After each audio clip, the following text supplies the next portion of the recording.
আজকে আপনাদেরকে দেখাবো সাগর দিঘির পাড়, কমলারানীর দিঘি আর সংসারের জন্য এবং বাচ্চাদের জন্য আজকে সারাদিন কি কি কেনাকাটা করলাম। হ্যালো ভিউয়ার্স, আসসালামু আলাইকুম। কেমন আছেন সবাই? আশা করি ভালো আছেন। Welcome to my another blog. আজকে মূলত ডাক্তার দেখাতে যাচ্ছি, তাই ভাবলাম আজকে সারাদিন কি কি করলাম সে নিয়ে একটা ব্লগ ভিডিও বানাই।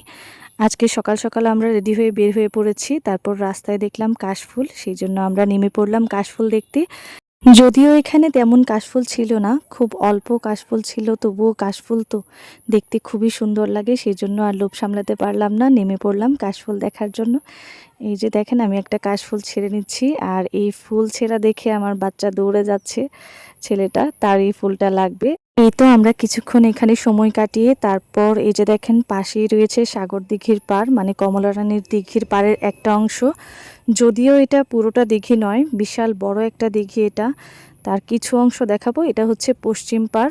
এই দিঘির মাঝখান দিয়ে বয়ে গেছে নদী, তাই পুরোটা পাড় অক্ষত নেই, পশ্চিম পাড়টা রয়েছে। পশ্চিম পাড়ের দেখেন কিছু জায়গায় ফসলি জমি, কিছু জনবসতি হয়ে গেছে।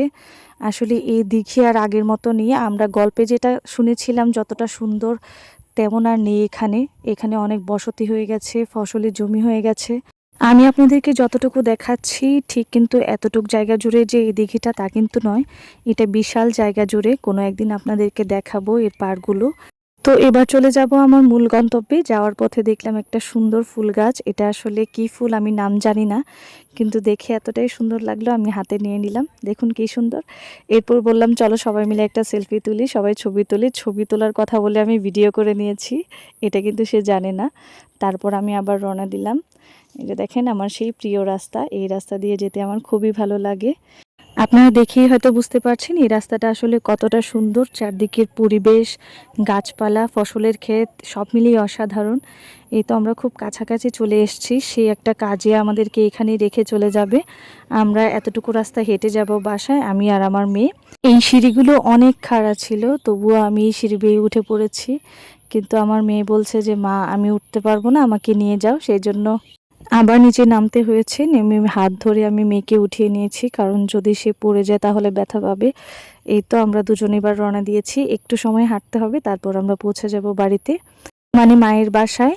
মায়ের বাসায় বাচ্চাদেরকে রেখে আমরা তারপর বাজারে যাব বা ডাক্তার দেখাতে যাব, কারণ ওদেরকে সাথে নিয়ে গেলে গরমের মধ্যে আসলে অনেক কষ্ট পাবে, সেই জন্য আমি ওদেরকে বাসায় রেখে যাব। এই যে আমি বাসার খুব কাছাকাছি চলে এসেছি, এখন আমি ওদেরকে বাসায় রেখে আবার আমি ডাক্তার দেখাতে যাব।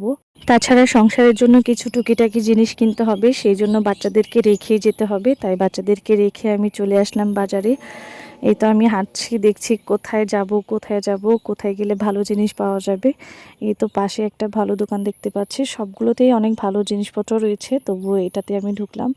দেখুন কত সব কালেকশন রয়েছে, আমি সবগুলো আপনাদেরকে একটু ঘুরিয়ে ঘুরিয়ে দেখাচ্ছি। এই যে জগগুলো, তারপর টিপট রয়েছে, এখানে প্লেট রয়েছে। আসলে যখন আমি মার্কেটে বের হই তখন মনে হয় সবগুলো জিনিসই আমি কিনে নিই। বিয়ের আগে সবসময় পোশাক দেখতাম, জামা ড্রেস এগুলো সব পছন্দ হতো, কিন্তু এখন যখন বাইরে বের হয়ে কিছু কেনাকাটা করার জন্য, তখন আমার শুধু সংসারের জন্য এটা সেটা, সংসারের সব জিনিসপত্রই আমার পছন্দ হয়। আমার পছন্দটা আসলে বদলে গেছে। আমার মনে হয় সব মেয়েদের ক্ষেত্রে এমনটাই হয়, বিয়ের আগে একরকম পছন্দ এবং বিয়ের পর পছন্দটা বদলে যায়। এমনটা আমার ক্ষেত্রে হয়েছে। এই যে দেখেন কাপটা দেখেই আমার পছন্দ হয়ে গিয়েছিল, তারপর ভাবলাম অন্যগুলো একটু দেখি। এখানে অনেক ধরনের কালেকশন ছিল, যেমন কাচের জিনিসপত্র ছিল, তেমন কিন্তু স্টিলেরও জিনিসপত্র ছিল। আমি আগে সবগুলো ঘুরে ঘুরে দেখছিলাম আসলে কোনটা নেওয়া দরকার, সবগুলোই সুন্দর ছিল, কিন্তু সব তো একসাথে নেওয়া যাবে না, বাজেটেরও একটা ব্যাপার রয়েছে, তাই আমার যেই জিনিসগুলো প্রয়োজন সেগুলো আমি দেখছিলাম। এই দোকানটাতে কফি মগ এবং কাপের অনেকগুলো কালেকশন ছিল, সবগুলোই খুব সুন্দর, অসাধারণ কালেকশন। আমি এই কফি মগগুলো দেখছিলাম, কফি মগগুলো খুব সুন্দর এবং চায়ের কাপগুলো খুব সুন্দর, প্রত্যেকটা ইউনিক কালেকশন ছিল, প্রত্যেকটাই কিন্তু অসাধারণ সুন্দর ছিল। তারপর এখান থেকে আমি চলে গেলাম বাচ্চার জন্য খেলনা কিনতে। এই যে দেখেন এই ছোট্ট গাড়িটা আমি নিয়েছি। তারপর একটা বিছানার চাদর কিনতে হবে আর নিজের জন্য কিছু কাপড় কিনতে হবে।